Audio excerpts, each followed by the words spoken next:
Hello everyone, welcome to Biostorm channel. आज हम पढ़ेंगे एडेप्टिव इम्यूनिटी के बारे में। पिछले वीडियो में हमने कवर किया था इनीट इम्यूनिटी की कंपोनेंट्स।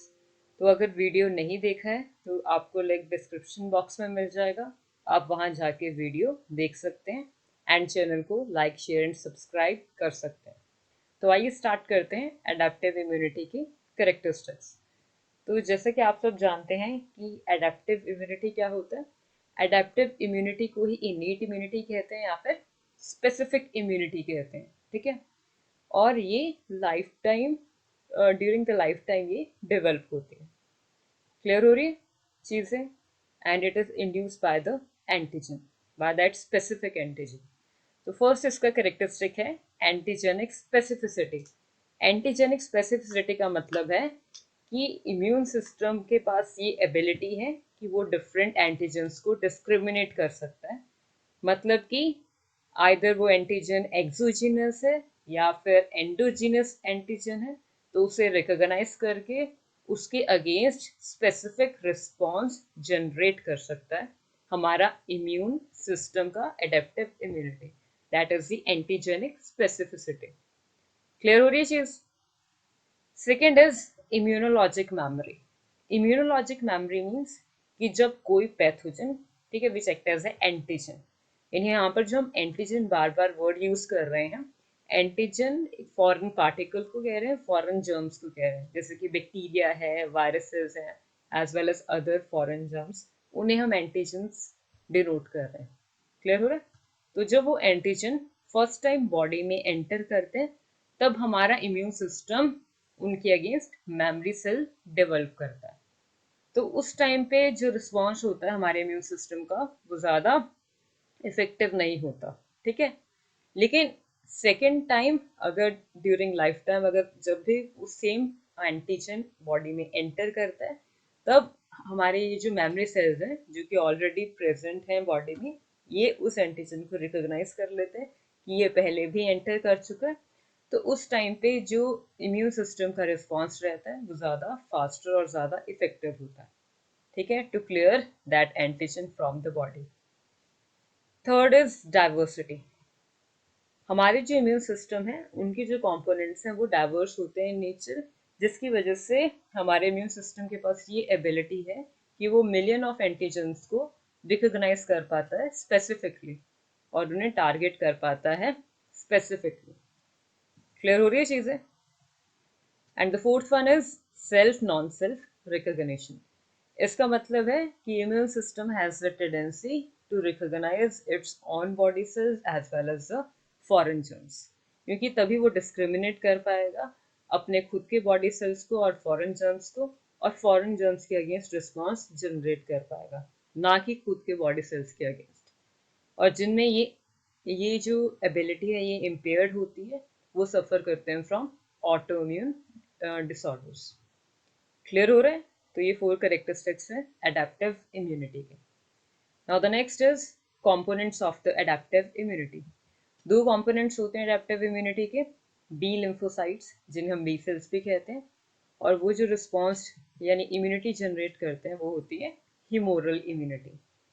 एंड टी लिम्फोसाइट्स जिन्हें हम टी सेल्स भी कहते हैं, और वो जो इम्यूनिटी जनरेट करते हैं वो होती है cell mediated immunity.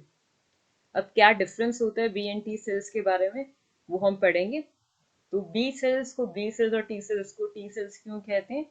Because B sales का ओरिजिन एंड मैच्योरेशन होता है बोन मैरो में, ठीक है। उसके बाद इन्हें कहाँ भेज दिया जाता है? लिम्फेटिक सिस्टम में, वहां पर वो एंटीजन से एनकाउंटर करते हैं।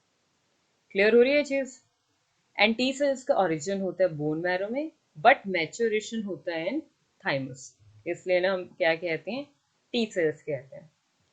जो बी सेल्स हैं वो एंटीजन को डायरेक्टली रिकॉग्नाइज कर लेते हैं, लेकिन टी सेल्स एंटीजन को डायरेक्टली रिकॉग्नाइज नहीं करते, यानी ये उसी एंटीजन को रिकॉग्नाइज करते हैं जो एसोसिएटेड होता है विद एमएससी मॉलिक्यूल। एमएससी होता है मेजर हिस्टोकम्पैटिबिलिटी कॉम्प्लेक्स।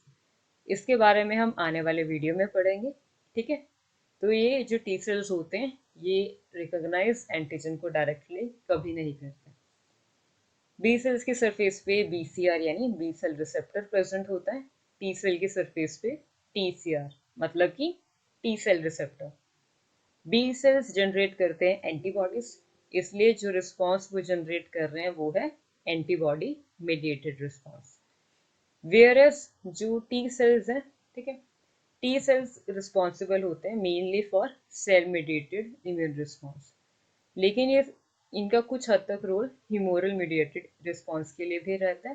ह्यूमोरल मतलब एंटीबॉडी मीडिएटेड रिस्पॉन्स के लिए, यानी ये बी सेल्स को भी इंड्यूस करते हैं ताकि वो फर्दर प्रोड्यूस कर पाए एंटीबॉडीज। क्लियर हो रहा है? And next is B cells के सरफेस पे इम्यूनोग्लोबिन प्रेजेंट होती है, यानी कि एंटीबॉडी प्रेजेंट होती है। एंड टी सेल्स के सरफेस पे ऐसी कोई एंटीबॉडी प्रेजेंट नहीं होती। तो ये कुछ डिफरेंसेस थे B cells and T cells के।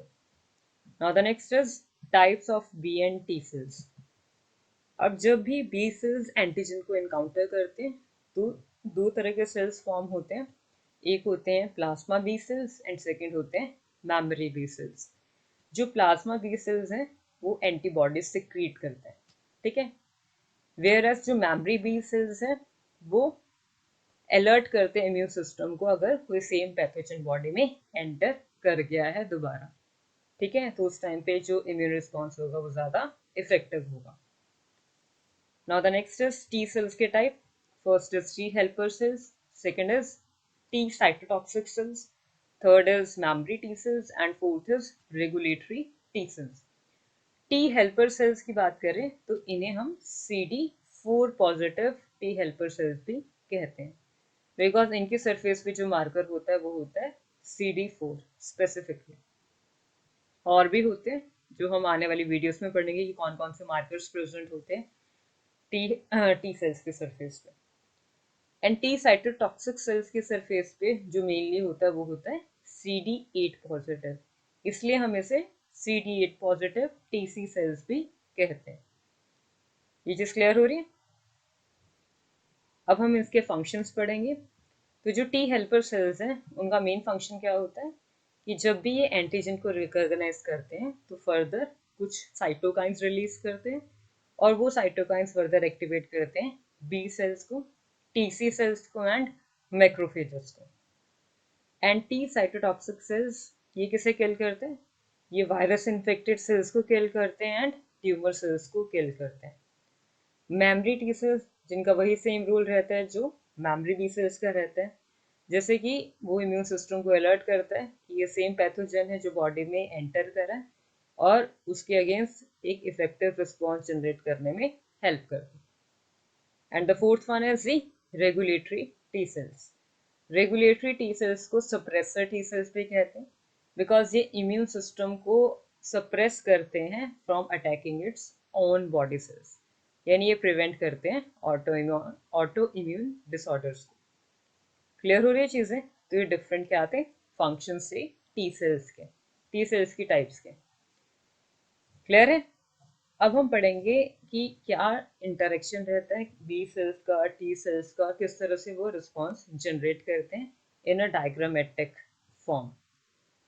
तो जैसे कि आप सब देख रहे हैं ये जो ब्लू कलर में शो किया है ये है बी सेल है। क्या है ये? B cell. और जो रेड में शो कर रहा है वो है T helper cell. T helper cell के सरफेस पे TCR प्रेजेंट है, बी सेल के सरफेस पे BCR and MSC 2 molecule present है, ठीक है। तो जो BCR है वो एंटीजन को रिकॉग्नाइज करेगा और फर्दर रिसेप्टर मेडिएटेड एंडोसाइटोसिस होगा उस एंटीजन का, और उस एंटीजन का फर्दर ब्रोकन डाउन होगा फ्रेगमेंट्स में, और यही प्रोसेस एंटीजन किसके साथ एसोसिएट करेगा? MSC2 मॉलिक्यूल के साथ and present to the surface of T helper cell. और टी हेल्पर सेल के सरफेस पे जो TCR है वो उस एंटीजन से इंटरेक्ट करेगा, और जब ये इंटरेक्शन होगी तो कुछ साइटोकाइंस रिलीज होंगे, और वो जो साइटोकाइंस हैं वो एक्टिवेट करेंगे बी सेल्स को, TC सेल्स को एंड मैक्रोफेजेस को। ये चीज क्लियर हो रही है? तो इस तरह से टी सेल और बी सेल का मेन फंक्शन रहता है। अब यहाँ से आपको क्लियर हो गया डायग्राम से कि जो टी सेल्स है वो एंटीजन को डायरेक्टली रिकॉग्नाइज नहीं करते, वो उन एंटीजन्स को रिकॉग्नाइज करते हैं जो एसोसिएटेड होता है MSC मॉलिक्यूल के साथ। क्लियर हो रही है ये चीज़ें? ठीक है, तो ये थे हमारे आज के वीडियो में जो हमने मेन चीज़ें पढ़ी। तो आने वाली वीडियोस में हम पढ़ेंगे कि एमएससी का क्या रोल रहता है, क्या इसके डायग्राम होता है और क्या इसका मेन फीचर्स रहते हैं, और साथ ही साथ हम पढ़ेंगे cells of the immune system. Clear हो रही चीज़ें? तो ये सब पढ़ने के लिए आप ये चैनल सब्सक्राइब कीजिए। अगर आपको वीडियो अच्छा लगा हो तो इसे लाइक कीजिए, शेयर कीजिए एंड चैनल को सब्सक्राइब करना ना भूलें। Thank you.